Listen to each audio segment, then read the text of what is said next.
Hello दोस्तों, स्वागत है आपका आपके अपने चैनल दी एग्जाम हेल्पर में। तो दोस्तों, आज के इस वीडियो में हम आपका टॉप 50 कंप्यूटर जीके का पार्ट 7 करने वाले हैं। दोस्तों, इससे पहले मैं 6 पार्ट ऑलरेडी अपलोड कर चुका हूं। अगर आपने वो नहीं देखे हैं तो जाइए। दोस्तों, यहां पर हम 1000 क्वेश्चन की सीरीज कर रहे हैं, जिसके माध्यम से हम रोज डेली 50 क्वेश्चन करते हैं। ये हमारा 7वां पार्ट है। दोस्तों, इसके अलावा हम डेली एक्स्ट्रा बेसिस पर 5 शॉर्टकट की, 5 फुल फॉर्म, 5 वायरस और 5 एंटीवायरस देखते हैं। अगर आप ये कर लेते हैं तो आप अगर एनवीएस की किसी भी पोस्ट के लिए अप्लाई किया है तो ये क्लास जो है आपके लिए इंपॉर्टेंट होने वाली है। दोस्तों, आपका इसका पीडीएफ भी प्रोवाइड कराया जाता है। दोस्तों, इसके पहले देखिए, मैंने आपका जो 6 पार्ट थे उसका एक कंपाइलेशन वर्जन डाला था, जिसमें हमने टॉप 300 कंप्यूटर के जीके एक ही वीडियो में कंपाइल कर दिए थे, जो कि एनबीएस के लिए रामबाण साबित होने वाला है। अगर नहीं देखा है तो जाइए देखिए, चैनल पर वीडियो मिल जाएगा या डिस्क्रिप्शन में भी मिल जाएगा। चलिए, इसकी देखिए, ये 6 वीडियो हैं हमारे कंप्यूटर के। अगर नहीं देखें तो जाइए, डिस्क्रिप्शन में लिंक मिल जाएगा, या फिर आप एनबीएस की हमारे चैनल पर जाकर देख सकते हैं। एनबीएस की प्लेलिस्ट में आपको मिल जाएगा। इसके बाद देखिए, ये हमारा टेलीग्राम चैनल है। यहाँ पर हम पीडीएफ्स वगैरह डालते हैं। द एग्जाम हेल्पर के नाम से इसको ज्वाइन कर लीजिए। इंस्टा आईडी है, कुछ पर्सनल पूछना है जुड़ सकते हैं। ये हमारा यूट्यूब चैनल है, सब्सक्राइब नहीं किया है सब्सक्राइब कर लीजिए, और वीडियो को लाइक एंड शेयर जरूर कर देना। तो दोस्तों, चलिए हम देरी न करते हुए आपका जो कंप्यूटर का 7 पार्ट है वो स्टार्ट कर लेते हैं। दोस्तों, आप अगर एनबीएस की तैयारी कर रहे हैं नवोदय विद्यालय समिति की, तो आपके लिए जो है टेक्स्ट बुक लाया है, काफ़ी सारे टेस्ट लेकर आया है अलग अलग पोस्ट को लेकर। देखिए, इतने सारे आपको टेस्ट अवेलेबल है इतनी सारी पोस्ट के लिए। तो आप जाइए वहाँ सर, आपको टेस्ट परचेस कर लीजिए। देखिए, आपको क्या क्या मिलता है उसमें मैं चलिए एक बार बता देता हूँ। तो देखिए, यहाँ पर टेक्स्ट बुक के टेस्ट मिल जाते हैं, जिसमें आपको 450 से ज़्यादा एग्जाम कवर किए जाते हैं, 28,000 से ज़्यादा मॉक, 9,000 से ज़्यादा पीवाईक्यू मिलते हैं। और यहाँ पर देखिए, मंथली पास है, ईयरली पास है और लाइफ टाइम पास है। अगर आपको कोई भी पास परचेस करना है तो आप परचेस कर सकते हैं। ईयरली वाला आपके लिए बेस्ट रहेगा। आपको ये कूपन कोड जो है अप्लाई कर देना है। इसको आप अप्लाई करते हैं तो आपको लगभग 10% या 50 से 60 रुपये का डिस्काउंट देखने को मिल जाएगा। देखिए, यहाँ 399 था, आपने कूपन कोड जैसे ही अप्लाई किया 349 आपको देखने को मिल जाएगा। दोस्तों, इसके साथ साथ एनबीएस के साथ साथ देखिए, SSC, railway, state exam, banking के जितने भी एग्जाम है सभी इसके अंदर कवर हो जाते हैं एक ही टेस्ट में। देखिए, एनबीएस की इतनी सारी पोस्ट हो जाती है। अगर आपको चाहिए तो आपको ये कूपन कोड दिख रहा होगा, आपको इसका जो लिंक है वो वीडियो के डिस्क्रिप्शन में मिल जाएगा, या आप टेक्स्ट बुक पर जाते हैं तो आप इसका स्क्रीनशॉट ले लीजिए। ये कोड आपको अप्लाई कर देना है, वहां से आप इसे एक्सेस कर सकते हैं। चलिए आगे मिलते हैं। दोस्तों, जैसा कि हम सबसे पहले शॉर्टकट की करते हैं, तो सबसे पहले हम अपनी शॉर्टकट की देख लेते हैं। दोस्तों, मैं आपको 30 नंबर तक करा चुका था। चलिए, अब हम जो है आपका 25 नंबर से इसका रिवीजन स्टार्ट करते हैं। तो दोस्तों, Ctrl+W का यूज़ क्या होता है? तो इसका यूज़ होता है क्लोज, या इसके अलावा आपको ये भी दे सकता है Alt+F4, ठीक है, ये भी दे सकता है, या Ctrl+F4 भी आपको दे सकता है। इन सभी का काम होता है क्लोज करना। चलिए, अगला प्रश्न है, Ctrl+F का यूज़ क्या होता है? तो फाइंड करना आपका यूज़ होता है Ctrl+F। F10 से क्या होता है दोस्तों? तो F10 से आपका जो है मेन्यू बार ओपन होता है। दोस्तों देखिए, F1 में बता चुका हूँ, F1 का क्या होता है? हेल्प। F1 का हेल्प होता है। F2 का आपका क्या होता है? रीनेम। रीनेम यानी कि नेम चेंज करना, ठीक है। इसके बाद F5 का मैं बता चुका था, F5 का होता है रिफ्रेश करना, ठीक है। F5 का, F7 का होता है स्पेल चेक करना, स्पेलिंग जो चेक होती है उसको। F10 का होता है मेन्यू बार, और F12 का मैं बता चुका हूँ काफ़ी बार आपको, ये तो रेड भी होगा, सेव एस, ठीक है। इसी तरीके से मैं आपको पूरे करा दूंगा, ठीक है। चलिए, अगला है दोस्तों, Ctrl+F6 से क्या होता है? तो दोस्तों, नेक्स्ट विंडो पर हम स्विच कर जाते हैं। मान के चलिए हमारे कंप्यूटर में 2 विंडो खुली है, आप इस विंडो पर कार्य कर रहे थे, आपको इस पर जाना है, तो आप Ctrl+F6 दबा दीजिए, बिना माउस का यूज़ किए आप यहाँ पहुँच जाएंगे। चलिए, अगला है दोस्तों, Shift+F4। इससे क्या होता है? तो दोस्तों, रिपीट फाइंड बॉक्स ओपन होता है दोस्तों, Shift+F4 से। अगला है Ctrl+S से क्या होता है? तो दोस्तों, फाइंड रिप्लेस बॉक्स आपका ओपन हो जाता है Ctrl+H से।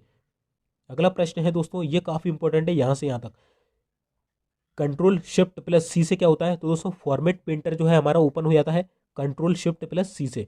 चलिए, अगला क्वेश्चन है दोस्तों, Ctrl+पेज अप अगर आप दबाते हैं तो आप प्रीवियस पेज पर पहुंच जाएंगे। मान के चलिए एक पेज रहा आपका, एक ये रहा दूसरा। अगर आप यहाँ पर थे, यहाँ पर कार्य कर रहे थे, और आपने दबा दिया Ctrl+पेज अप, तो अप यानी ऊपर, तो आप ऊपर पहुंच जाएंगे, यानी कि इस पेज पर आप आ जाएंगे, ठीक है। अगला है Ctrl+पेज डाउन। मान के चलिए अब आप यहाँ पर कार्य कर रहे थे और आपने दबा दिया Ctrl+पेज डाउन, डाउन यानी नीचे की ओर, तो आप इस पेज पर पहुंच जाएंगे, ठीक है। तो आई होप आपको समझ में आ गया होगा। चलिए दोस्तों, अगला है हमारा Ctrl+होम का क्या यूज़ होता है? तो हम जो है Ctrl+होम जब दबाते हैं तो हम जो हमारा डॉक्यूमेंट होता है उसके स्टार्टिंग में पहुंच जाते हैं। मान के चलिए हमारे 3 पेज खुले हुए थे यहाँ पर, इस तरीके से आप थे यहाँ पर, तो आपने दबाया reach start document, control plus home दबाया तो आप यहाँ पहुँच जाएंगे स्टार्टिंग में, ठीक है। और वहीं अगर आप कंट्रोल प्लस एंड दबाते हैं तो आप रीच एंड डॉक्यूमेंट, यानी कि आप यहाँ थे, आप यहाँ पहुँच जाएंगे अगर आपने कंट्रोल प्लस एंड दबा दिया, ठीक है। तो आई होप आपको समझ में आ गया होगा दोस्तों। अगर आपको ये समझ में नहीं आता है तो आप MS वर्ड में जाइएगा, ये सब कुछ आप पर्सनली यूज़ करके देखिएगा तो आपको अच्छे से समझ में आएगा दोस्तों, ठीक है। चलिए दोस्तों, वायरस कर लेते हैं हम डेली बेसिस पर। वायरस क्या होता है दोस्तों, अब तो ये रट ही गया होगा, एक प्रकार का दोषपूर्ण सॉफ्टवेयर प्रोग्राम होता है जो कि कंप्यूटर में डाटा को मिटाने का, खराब करने का या उसमें परिवर्तित करने का कार्य कर सकता है। यह डिस्क में प्रवेश कर डिस्क की क्षमता को कम कर सकता है, कंप्यूटर की गति को धीमा कर सकता है। दोस्तों यह क्या होता है, तो यह एक प्रकार का सॉफ्टवेयर है, प्रोग्राम होता है जो कि उसको चलने से रुकता है, ठीक है। दोस्तों कुछ वायरस के नाम यहाँ पर लिखे हुए हैं, चलिए हम रिवीजन कर लेते हैं। पहला है सीब्रेन। क्या है, तो सर्वप्रथम दिखने वाला पर्सनल कंप्यूटर वायरस है जो है आपका सीब्रेन। हैप्पी बर्थडे जोशी, जो कि भारत में दिखाई देने वाला सर्वप्रथम वायरस है। Monkey virus, one half virus, Michelangelo virus, creeper virus, वोजा वायरस, डाई हार्ड वायरस, साइपर राइट virus, Winword nuclear, batch file. दोस्तों आपसे पूछा जाता है कि बताइए, 4 ऑप्शन दे देगा, निम्न में कौन सा वायरस है, कौन सा एंटीवायरस। इसीलिए आपको बहुत सारे वायरस और एंटीवायरस याद करना पड़ते हैं। यहाँ पर मैं सभी वायरस और एंटीवायरस लेके आ चुका हूँ जितने भी होते हैं, ठीक है। अगर कोई रह गया होगा तो नेक्स्ट वीडियो में आपको करवा दूंगा दोस्तों। अगली वीडियो से आपको वायरस और जो हमारा एंटीवायरस है उसका यहाँ से हट जाएगा, उसकी जगह कुछ नया हम ऐड करेंगे, क्योंकि मैं काफ़ी आपको ये रटा चुका हूँ, करवा चुका हूँ, लगभग 7 वीडियो में डेली मैं आपको ये कराता हूँ। और साथ ही साथ दोस्तों अगले वीडियो से नई चीज़ आएगी, ठीक है। और अगर रह जाता है आपका वायरस एंटीवायरस तो मैं उसको आपको क्वेश्चन के माध्यम से करा दूंगा दोस्तों। हमारा अगला है Winword nuclear, batch file virus, Philip virus, स्वदेशी वायरस, चुंग मुंग वायरस, देसी वायरस। इसके अलावा देखिए विलडी virus, Jerusalem virus, Joshi virus, Hong Kong virus, Pegasus जो कि अभी वर्तमान में आया था, एक प्रकार का क्या है, मेलवेयर वायरस है, मेलवेयर, ठीक है। चलिए, जो कि इसराइल का है, ये इंपॉर्टेंट है, ठीक है। आई लव यू वायरस है जो कि इंपॉर्टेंट है, 2000 में आया था, किसके लिए, विंडोज़ के लिए। Conficker virus, Mebroot virus, Leap virus, Storm Worm virus, MyDoom virus, Beast Trojan horse virus और अन्ना कुर्निकोवा वायरस, ये काफ़ी पूछे जाते हैं। इसके अलावा Friday 13th virus, W97 and W95 virus, win HC virus और ऑटो स्टार्ट 9805 वायरस, ठीक है। चलिए अब हम कर लेते हैं एंटीवायरस। तो दोस्तों एंटीवायरस का जो यूज़ है वो आपको वायरस से बचाने के लिए किया जाता है, ठीक है। तो कंप्यूटर तथा नेटवर्क पर विभिन्न वायरस के खतरों से बचने के लिए हम एंटीवायरस का प्रयोग करते हैं। यह एक ऐसा सॉफ्टवेयर प्रोग्राम होता है जो कि virus, malware, Trojan horse, warm आदि की पहचान कर उन्हें नष्ट करता है, ठीक है दोस्तों। चलिए यहाँ पर कुछ एंटीवायरस के नाम लिखे हैं, चलिए हम एक बार रिवाइज कर लेते हैं। पहला होगा अवायरा, दूसरा है Lavasoft, Adaware, eScan, malware white, Norton, Bitdefender antivirus हो जाएगा, McAfee, Kaspersky, ABG, Avast, Symantec, smart dog, nod east, nod 32, Microsoft Defender, combo internet security, Comodo internet security, Webroot square anywhere antivirus, Norton 360 antivirus.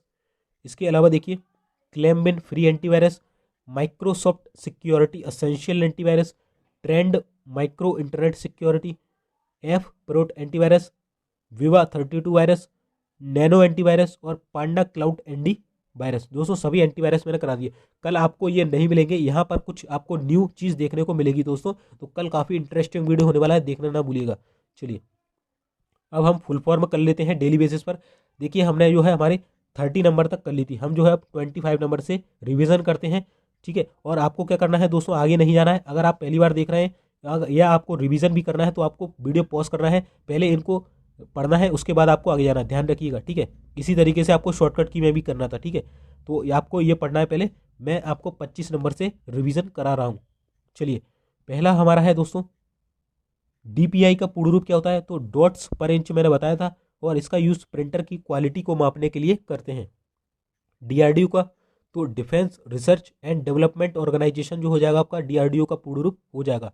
DVD का काफ़ी पूछा जाता है, तो digital video disc या digital versatile disc जो है आपका DVD का फुल फॉर्म हो जाएगा। ईमेल का फुल फॉर्म सबको मालूम है, इलेक्ट्रॉनिक मेल। चलिए अगला प्रश्न देखिए दोस्तों, ई कॉमर्स का फुल फॉर्म क्या होता है? तो इलेक्ट्रॉनिक कॉमर्स जो है ई कॉमर्स का फुल फॉर्म हो जाएगा ई पीरोम। यहाँ से काफ़ी इंपॉर्टेंट है ये क्वेश्चन, जितने भी लिखे हैं ना अब काफ़ी इंपॉर्टेंट होने वाले हैं, ये अक्सर पूछे ही जाते हैं एग्जाम में, ठीक है। चलिए, तो ई पीरोम का फुल फॉर्म क्या होता है? Erasable programmable read only memory जो है आपका ई पीरोम का फुल फॉर्म होता है, ठीक है। चलिए अब इसके बाद है ABCDIC यानी कि एप्सिक डिक का फुल फॉर्म क्या होता है? तो extended binary coded decimal interchange code जो है आपका एप्सिक डिक का फुल फॉर्म हो जाएगा। EDP का फुल फॉर्म क्या होता है? तो इलेक्ट्रॉनिक डेटा प्रोसेसिंग जो है आपका EDP का फुल फॉर्म होता है। चलिए अगला है एडसेक का फुल फॉर्म क्या होता है? दोस्तों यहाँ से बहुत ज़्यादा इंपॉर्टेंट है ये क्वेश्चन, ठीक है। एडसेक का फुल फॉर्म जो होता है होता है electronic delay storage automatic calculator जो है आपका एडसेक का फुल फॉर्म हो जाएगा। चलिए अगला देखिए, EEPROM का फुल फॉर्म क्या होता है? तो इसका होता है electrically erasable programmable read only memory. देखिए यहाँ था इरेजेबल, उसके आगे क्या लग गया? बस एक वर्ड याद करना है, इलेक्ट्रिकली इरेजेबल, ठीक है। चलिए ENIAC का फुल फॉर्म क्या था? तो electronic numerical integrated and computer जो है आपका ENIAC का फुल फॉर्म होता है। यह प्रथम इलेक्ट्रॉनिक कंप्यूटर था। चलिए अगला प्रश्न हम देख लेते हैं। अब हम अपने क्वेश्चन स्टार्ट कर लेते हैं। दोस्तों हमारा पहला प्रश्न है कि जो ATM होते हैं यानी कि ऑटोमेटिक टेलर मशीन, इसका काम क्या होता है? तो बिना स्टाफ के नकदी देना जो है ATM का काम होता है। चलिए अगला क्वेश्चन है, डेटा प्रोसेसिंग का अर्थ क्या है? दोस्तों आप कोई भी डेटा प्रोसेस कर रहे हो, डेटा पर काम कर रहे हो, तो आप क्या कर रहे हो? आप उसे वाणिज्यिक उपयोग के लिए यानी कि कमर्शियल उपयोग के लिए आप उसे तैयार कर रहे हो, तो ठीक है। तो डेटा प्रोसेसिंग का अर्थ क्या होता है? वाणिज्य उपयोग के लिए जानकारी तैयार करना। चलिए अगला प्रश्न है दोस्तों, CPU का वह भाग जो अन्य सभी कंप्यूटर कंपोनेंट्स की गतिविधियों को कोऑर्डिनेट करता है, उसे क्या कहते हैं? तो उसे हम बोलते हैं कंट्रोल यूनिट। आपको ये वाला फोटो तो याद ही होगा, ठीक है। चलिए एक बार मैं दिखा देता हूं। तो देखिए दोस्तों यहाँ पर आपको दिख रहा होगा, यह है हमारा CPU जिसे हम प्रोसेसर भी कहते हैं। इसके अंतर्गत अर्थमेटिक लॉजिकल यूनिट होता है जो कि हमारा गणना वगैरह काम करने के लिए आता है। इसके अलावा कंट्रोल यूनिट और मेन मेमोरी, मेन मेमोरी की जगह आपको यहाँ पर रजिस्टर या कैश लिखकर भी दे सकता है, ठीक है। रजिस्टर या कैश, ठीक है। ये इनपुट होता है जो सेंट्रल प्रोसेसिंग यूनिट में जाता है, और सेंट्रल प्रोसेसिंग यूनिट जो इसे प्रोसेस करता है और फिर आउटपुट देता है। जो हमारी कंट्रोल यूनिट होती है ना, वो क्या करती है? जो ये इन सब के जो भी कार्य होते हैं ना, इन सब के बीच सामंजस्य स्थापित करती है, ठीक है। तो आई होप आपको समझ में आ गया होगा। दोस्तों आपको समझ में आ गया होगा कि CPU का वह भाग जो अन्य सभी कंप्यूटर कंपोनेंट्स की गतिविधियों को कोऑर्डिनेट करता है, क्या कहते हैं? Control unit. चलिए अगला प्रश्न है दोस्तों, डेटाबेस में किस फील्ड्स का प्रयोग कैलकुलेशन करने के लिए किया जाता है? तो कैलकुलेशन के लिए आप क्या करेंगे? तो नंबर्स का यूज करेंगे, ठीक है ना। तो डेटाबेस में किस फील्ड का उपयोग कैलकुलेशन करने के लिए किया जाता है?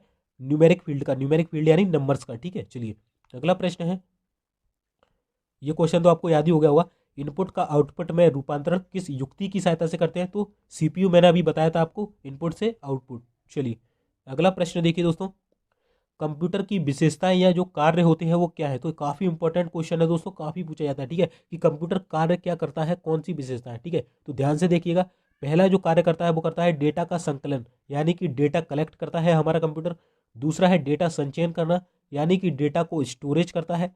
तीसरा है डेटा संसाधन, यानी कि डेटा को प्रोसेस करता है। चौथा है डेटा निर्गमन, यानी कि डेटा को क्या करता है? आउटपुट करता है, ठीक है। तो सबसे पहले डेटा कलेक्ट करता है, उसे स्टोरेज करता है, फिर उसको प्रोसेसिंग करता है और फिर उसे आउटपुट कर देता है, ठीक है। चलिए अगला है, कंप्यूटर में डेटा किसे कहा जाता है? तो कंप्यूटर में जो डेटा है ये कहा जाता है चिन्ह या संख्यात्मक सूचनाओं को।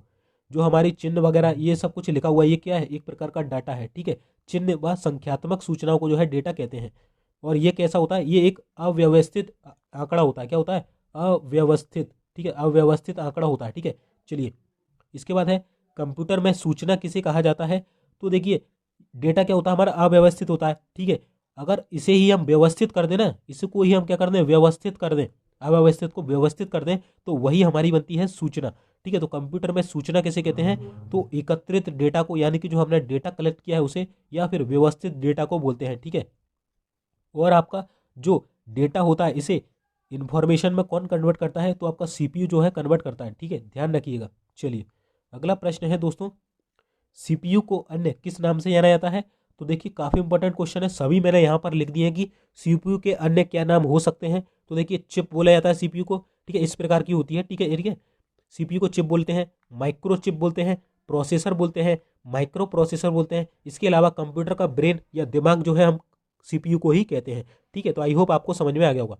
चलिए अगला दोस्तों क्वेश्चन है, कंप्यूटर के द्वारा किए जाने वाले बुनियादी कार्य यानी कि जो बेसिक ऑपरेशन है, यानी कि कंप्यूटर के जो बेसिक कार्य होते हैं आखिरकार वो क्या होते हैं। दोस्तों यहाँ पर देखिए एक क्वेश्चन ना होकर 4-5 क्वेश्चन हो जाते हैं, इसी प्रकार से ये भी और पिछले भी जो करा है वो मैं आपको एक क्वेश्चन के माध्यम से 3-4 क्वेश्चन करा देता हूँ, तो आपके ये 50 ना होकर कम से कम 100 से 150 क्वेश्चन हो जाते हैं। चलिए देखिए कंप्यूटर के जो आपके बुनियादी कार्य यानी कि जो बेसिक ऑपरेशन है वो है आपके आंकिक कार्य यानी कि अर्थमेटिक ऑपरेशन करना, जो आपको मालूम होगा सीपीयू के अंदर क्या होती है, एएलयू क्या करती है, अर्थमेटिक ऑपरेशन करती है, ठीक है। तार्किक कार्य वो भी यही करती है। इसके अलावा डेटा का संग्रहण, अभी बताया था डेटा स्टोरेज जो है कंप्यूटर हमारा करता है, ठीक है। तो आई होप आपको समझ में आ गया होगा। दोस्तों वीडियो अच्छी लग रही हो ना, वीडियो को लाइक करना, चैनल पर नए हैं चैनल को सब्सक्राइब कर लेना, क्योंकि हम लगभग 1000 क्वेश्चन आपको ये कराने वाले हैं और यहीं से आपको डायरेक्ट आपके एग्जाम में क्वेश्चन देखने को मिलने वाले हैं। चलिए दोस्तों नेक्स्ट प्रश्न हम कर लेते हैं। अगला प्रश्न हमारा है दोस्तों, वीडियो एवं कीबोर्ड के बीच संपर्क स्थापित कौन करता है। तो आपका जो सीपीयू है ये वीडियो एवं कीबोर्ड के बीच संपर्क स्थापित करता है। वीडियो का जो फुल फॉर्म होता है दोस्तों वो होता है विजुअल डिस्प्ले यूनिट। चलिए मैं आपको दिखा देता हूं कि आखिरकार वीडियो क्या होता है, कीबोर्ड क्या होता है और ये सीपीयू से किस तरीके से कनेक्ट होते हैं। दोस्तों देखिए ये एक पिक्चर है जिससे आपके सभी डाउट क्लियर होने वाले हैं कंप्यूटर के। देखिए पार्ट्स ऑफ कंप्यूटर, ठीक है, ये आपको दिख रहा होगा, इसे हम बोलते हैं क्या, विजुअल डिस्प्ले यूनिट, या फिर जो मॉनिटर होता है उसे ही हम बोलते हैं विजुअल डिस्प्ले यूनिट यानी कि वीडियो, जिससे हमें दिखाई देता है, ठीक है। इसके अलावा ये हमारा हो गया कौन सा, कीबोर्ड। कीबोर्ड ये रहा, तो कीबोर्ड से हम जो भी एंटर करेंगे वही तो इसमें जाएगा। तो कीबोर्ड और इसके बीच जो कनेक्शन बैठाना है वो कौन है, तो देखिए यहाँ पर आपको सीपीयू दिख रहा होगा, वो लेटे आकार में रखा है, इस तरीके से रखा हुआ है सीपीयू, ठीक है। तो आपका जो सीपीयू है ना वो कीबोर्ड और इसके बीच संबंध स्थापित करता है, ठीक है। इसके अलावा देखिए आपका जो सीपीयू होता है उसी के अंदर डिस्क ड्राइव दिख रही होगी, जिसमें हम सीडी लगाते हैं, डीवीडी लगाते हैं, ठीक है। इसके अलावा देखिए दोस्तों ये आपको माउस दिख रहा होगा, इसे हम कंप्यूटर में इनपुट करते हैं, कीबोर्ड से भी इनपुट करते हैं। इसके अलावा ये स्पीकर दिख रहा होगा, तो मैंने आपको बताया था स्पीकर क्या होता है, एक प्रकार का आउटपुट डिवाइस होता है, इससे साउंड बाहर आता है, ठीक है। इसके अलावा जो हार्ड डिस्क होती है जिसमें हम बैकअप लेते हैं अपना, तो वो इसके अंदर सीपीयू के अंदर फिट होती है, ठीक है। ये क्या है, ये सीपीयू सेंट्रल प्रोसेसिंग यूनिट हो जाएगा। और आपका देखिए ये क्या रखा हुआ है, ये रखा हुआ है माइक्रोफोन, ठीक है। इसकी सहायता से आप कुछ भी बोलते हैं तो वो कंप्यूटर के कहाँ जाता है, अंदर, यानी कि एक इनपुट डिवाइस है आपका माइक्रोफोन। तो दोस्तों आई होप आपको ये जो इमेज है वो काफ़ी अच्छे से समझ में आ गई होगी, और एक ही इमेज से मैंने लगभग आपको 10 से 15 क्वेश्चन आपके क्लियर करा दिए। चलिए हम नेक्स्ट क्वेश्चन कर लेते हैं। दोस्तों हमारा अगला प्रश्न है, मानव मन तथा कंप्यूटर में किसकी गति अधिक होती है। तो मानव मन की जो है गति अधिक होती है कंप्यूटर की तुलना में, क्योंकि मानव जो मन है वो कहीं भी जा सकता है विद इन अ सेकेंड। चलिए अगला प्रश्न है, मनुष्य की स्मरण शक्ति कंप्यूटर की तुलना में कैसी होती है।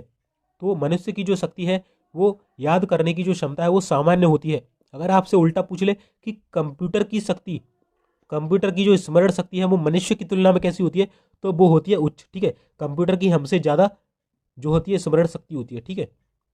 चलिए कंप्यूटर की क्षमता कैसी होती है, सीमित या असीमित। तो कंप्यूटर की क्षमता सीमित होती है, यानी कि कंप्यूटर एक सीमित मात्रा में ही आंकड़ों को स्टोर कर सकता है, 1 TB 2 TB है ना, इस तरीके से स्टोर कर सकता है, उससे ज़्यादा नहीं कर सकता, ठीक है। चलिए कंप्यूटर का नियंत्रक भाग कौन कहलाता है, तो अभी मैंने बताया कंप्यूटर का मस्तिष्क, ब्रेन वगैरह कौन होता है, सीपीयू। चलिए कंपेयर क्या है, तो आपका एएलयू जो होता है इसका जो अर्थमेटिक कार्य होता है सीपीयू के अंदर का, तो आपका क्या आता है, एएलयू आता है, ठीक है। एएलयू जो कि अर्थमेटिक और लॉजिकल कार्य करता है। तो कंपेयर क्या होता है, कंपेयर यानी तुलना करना, तो कंपेयर क्या है, एएलयू का एक प्रकार का अर्थमेटिक कार्य। चलिए अगला प्रश्न है दोस्तों, कंप्यूटर का वह भाग जो कि जोड़, घटाव, गुणा, भाग, तुलनात्मक कार्य करता है उसे क्या कहते हैं, तो उसे अभी मैंने बताया एएलयू कहते हैं, यानी कि अर्थमेटिक लॉजिकल यूनिट कहते हैं, जो कि जोड़, घटाव, गुणा, भाग, तुलनात्मक कार्य करता है। चलिए अगला प्रश्न है दोस्तों, डैश कच्चे तथ्य को यानी कि रॉक फैक्ट्स को बताता है, जबकि डैश से डाटा जो है अर्थपूर्ण बन जाता है। तो अभी मैंने आपको समझाया था कि जो डाटा होता है ये कच्चा तथ्य होता है, रॉ फैक्ट्स होता है, अव्यवस्थित होता है। वहीं जो सूचना होती है ये अर्थपूर्ण इंफॉर्मेशन होती है, व्यवस्थित इंफॉर्मेशन होती है, ठीक है। चलिए तो आप आई होप आपको ये समझ में आ गया होगा। दोस्तों अगर आपको इस प्रश्न में या किसी भी प्रश्न में कुछ समझ में नहीं आता है तो आप एक बार उसे गूगल अवश्य करिएगा, जिससे आपको कुछ इमेजेस दिखेंगी और जिससे आपके पूरे डाउट क्लियर हो जाएंगे और वो क्वेश्चन आपको हमेशा के लिए याद हो जाएगा। वैसे यहाँ पर मैं पूरी कोशिश करता हूँ आपको याद कराने की। चलिए 19वें नंबर का प्रश्न है दोस्तों हमारा कि सीपीयू और इनपुट आउटपुट के बीच सिग्नलों के मूवमेंट को कौन नियंत्रित करता है। यानी कि जो आपका सीपीयू होता है और जो इनपुट होता है और जो आउटपुट होता है, इसके बीच जो सिग्नल होते हैं उनको कौन मूवमेंट करता है। तो मैंने बताया जो हमारी कंट्रोल यूनिट होती है ये सीपीयू के सभी भाग को नियंत्रित करती है। तो क्या हो जाएगा आंसर, कंट्रोल यूनिट जो है सीपीयू और इनपुट आउटपुट के बीच सिग्नल के मूवमेंट को नियंत्रित करती है। चलिए अगला प्रश्न है दोस्तों, सीपीयू के एएलयू में क्या होते हैं। तो सीपीयू के एएलयू में दोस्तों रजिस्टर होते हैं। चलिए अगला दोस्तों प्रश्न है, गीगो शब्द किससे संबंधित है। तो दोस्तों गीगो जो शब्द है आपका एक्यूरेसी से संबंधित होता है। का इंपॉर्टेंट क्वेश्चन है। गीगो का फुल फॉर्म जो होता है वो होता है गार्बेज इन गार्बेज आउट, जो है आपका गीगो का फुल फॉर्म होता है। और इसका यूज इस बात पर निर्भर करता है कि आपका जो इनपुट है उसी के आधार पर आपका आउटपुट की एक्यूरेसी डिपेंड करती है। चलिए अगला प्रश्न है दोस्तों, एमएस पावर पॉइंट में स्लाइड शो चालू करने के लिए किस की का उपयोग किया था। काफी इंपॉर्टेंट प्रश्न है दोस्तों कि एमएस पावर पॉइंट में स्लाइड शो अगर आपको चालू करना है तो कौन सी शॉर्टकट की दबाएंगे, F5 आप दबाएंगे अगर आपको स्लाइड शो चालू करना है एमएस पावर पॉइंट के अंदर। और इसी F5 का यूज जो है दोस्तों विंडो को रिफ्रेश करने के लिए भी किया जाता है। ठीक है, तो काफी इंपॉर्टेंट क्वेश्चन हो जाता है। ठीक है, चलिए एक ऐसी युक्ति जो कि आंकड़ों को आवेगों में परिवर्तित करती है तथा उन्हें टर्मिनल से कंप्यूटर की ओर, कंप्यूटर से टर्मिनल को टेलीफोन लाइन पर संप्रेषित करती है, उसे क्या कहते हैं। तो उसे हम बोलते हैं मॉडेम, यानी कि मॉड्यूलेटर डीमॉड्यूलेटर। इससे रिगार्डिंग तो इतने क्वेश्चन करा चुका हूँ, आपको रट गया होगा ये। ठीक है, चलिए हमारा अगला प्रश्न है दोस्तों, याहू, गूगल, एमएसएन और वाइडू क्या है। तो ये एक प्रकार के सर्च इंजन है दोस्तों। याहू, गूगल, एमएसएन और वाइडू आपसे ऑप्शन में दे देगा 4 ऑप्शन और एक में इसको हटा देगा, 3 ऑप्शन यही होंगे। तो आपसे बोलेगा निम्न में से कौन सा सर्च इंजन नहीं है। तो इस तरीके से आपसे क्वेश्चन पूछा जाता है। ठीक है, चलिए प्रोग्राम हेतु सर्वप्रथम विकसित की गई भाषा कौन सी थी। यानी कि जो सर्वप्रथम प्रोग्राम के लिए भाषा बनाई गई थी वो कौन सी थी। तो फॉर्ट्रैन हो जाएगी। फॉर्ट्रैन को मैंने बताया था इसका फुल फॉर्म फॉर्मूला ट्रांसलेशन। और ये कैसी भाषा है, तो एक वैज्ञानिक भाषा है, साइंटिफिक लैंग्वेज है। ठीक है, चलिए पेंटियम शब्द, पेंटियम नाम से बेचा जाने वाले उत्पाद का संबंध किससे होता है। तो आपने मार्केट में देखा होगा पेंटियम नाम से जो है ब्रांड मिलता है, तो उसको हम बोलते हैं माइक्रो प्रोसेसर। जो आपकी चिप होती है ये पेंटियम कंपनी की आती है, जिसे हम माइक्रो प्रोसेसर कहते हैं। चलिए अगला प्रश्न है दोस्तों, कंप्यूटर के संचालन में प्रयुक्त प्रोग्राम नियम तथा कंप्यूटर क्रियाओं से संबंधित अन्य लिखित या चिप में दर्ज सामग्री को क्या कहा जाता है। तो कंप्यूटर के संचालन में जो प्रयुक्त प्रोग्राम होता है या चिप में जो दर्ज सामग्री होती है उसे हम सॉफ्टवेयर कहते हैं। चलिए अगला प्रश्न है दोस्तों, कंप्यूटर में काफी इंपॉर्टेंट क्वेश्चन है दोस्तों, एक ही इंपॉर्टेंट में मैंने सब कुछ कवर कर दिया है इस क्वेश्चन में। ठीक है, कि कंप्यूटर में BASIC, C++, Fortran, COBOL, ALGOL, Pascal, COMAL, Logo, Prolog, Forth आदि क्या है। तो कंप्यूटर के अंतर्गत ये सब चीजें क्या है, तो ये क्या है, ये हाई लेवल लैंग्वेज प्रोग्रामिंग भाषा है, यानी कि उच्च स्तरीय प्रोग्रामिंग भाषा है ये। और अलगोल का यूज किस लिए किया जाता है, तो जटिल बीजगणितीय गणनाओं के लिए हम अलगोल का यूज करते हैं। और फोर्ट्रॉन का वैज्ञानिक भाषा के लिए, कोबोल का व्यावसायिक कार्यों के लिए यानी कि बिजनेस के लिए। वहीं अगर हम बात करें बेसिक का किस लिए यूज किया जाता है, तो बेसिक का यूज दोस्तों जो जितनी भी भाषा लिखी गई है ना यहाँ पर, इनको सीखने के लिए जो नीम का पत्थर माना जाता है ना, वो बेसिक भाषा को माना जाता है। ठीक है, चलिए दोस्तों अगला प्रश्न है हमारा, कंप्यूटर साक्षरता जो दिवस है ये कब मनाया जाता है। तो 2 दिसंबर को मनाया जाता है। ठीक है, कंप्यूटर का कुंजी पटल क्या कहलाता है, तो कंप्यूटर का कुंजी पटल जो है हम कीबोर्ड को कहते हैं। चलिए अगला प्रश्न है दोस्तों, स्टोरेज माध्यम की क्षमता की इकाई क्या है। तो स्टोरेज माध्यम की क्षमता की जो इकाई है वो होती है बिट। अगला प्रश्न है हमारा दोस्तों कि जो सूचना राजपथ है ये किसे कहा जाता है। तो आपका जो इंटरनेट है इसे ही सूचना राजपथ कहा जाता है, या फिर इसे इंटरनेट नेटवर्कों का नेटवर्क कहा जाता है, या इसे विश्व का नेटवर्क कहा जाता है। और इसकी खोज जो है विंट सर्फ के द्वारा की गई थी। ठीक है, विंट सर्फ। चलिए अगला दोस्तों क्वेश्चन है, कंप्यूटर में असेंबलर का कार्य क्या होता है। तो जो कंप्यूटर में असेंबलर का जो कार्य होता है वो होता है असेंबली भाषा को मशीनी भाषा में बदलना, जो है असेंबलर का कार्य होता है। चलिए अगला प्रश्न है दोस्तों, परम 10,000 क्या है। तो यह एक भारत के द्वारा निर्मित सुपर कंप्यूटर है परम 10,000। और इसे किस कंपनी के द्वारा बनाया जाता है? परम।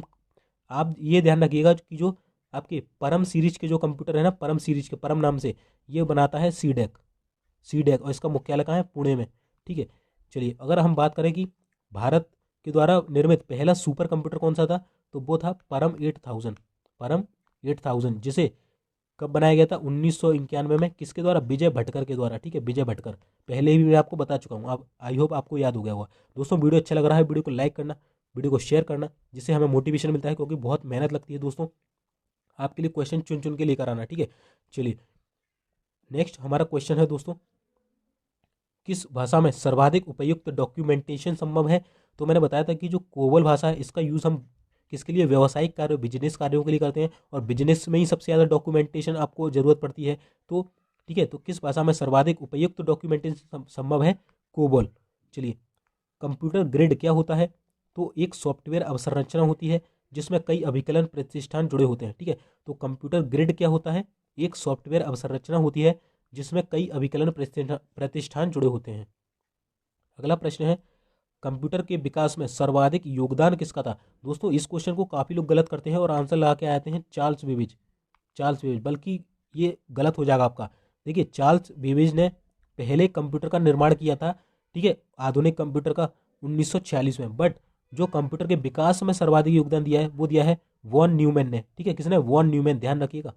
चलिए अगला है, फोर्ट्रैन, अल्गोल, पास्कल आदि भाषाओं को सिखाने के लिए किस भाषा को नींव का पत्थर? मैंने अभी बताया था आपको कि जो जितनी भी भाषाएं मैंने आपको अभी पढ़ाई थी, उनको सबको सीखने के लिए आपको जो एक नींव का पत्थर होती है वो कौन सी होती है? बेसिक भाषा होती है। और इसका फुल फॉर्म मैं आपको बता चुका हूँ।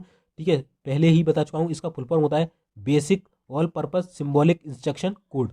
ठीक है, चलिए अगला है, सॉरी बेसिक नहीं होगा, beginners all purpose symbolic instruction code. ठीक है, आई होप आपको समझ में आ गया होगा। चलिए, कंप्यूटर में किसी शब्द की लंबाई को किस में नापते हैं? ठीक है, मान के चलिए ये शब्द लिखा है बेसिक, तो इसकी जो शब्द की लंबाई है इसे किस में नापेंगे? तो बिट में मापते हैं, बिट। और बिट क्या होती है? कंप्यूटर की सबसे छोटी मेमोरी होती है। ठीक है, चलिए अगला प्रश्न है, सारे कंप्यूटरों में लागू होने वाली भाषा कौन सी है जो कि सभी कंप्यूटर में लग जाती है? तो मशीनी भाषा जो है सभी कंप्यूटर में लागू होती है, क्योंकि कंप्यूटर क्या है? एक मशीन है, तो मशीनी भाषा जो है सभी कंप्यूटर में उपयोगी होती है। चलिए अगला प्रश्न है दोस्तों, भाषा जिसे कंप्यूटर समझता है वह निष्पादित करता है क्या कहलाती है? तो ऐसी भाषा जिसे कंप्यूटर समझता है व निष्पादित करता है वो कहलाती है आपकी मशीनी भाषा।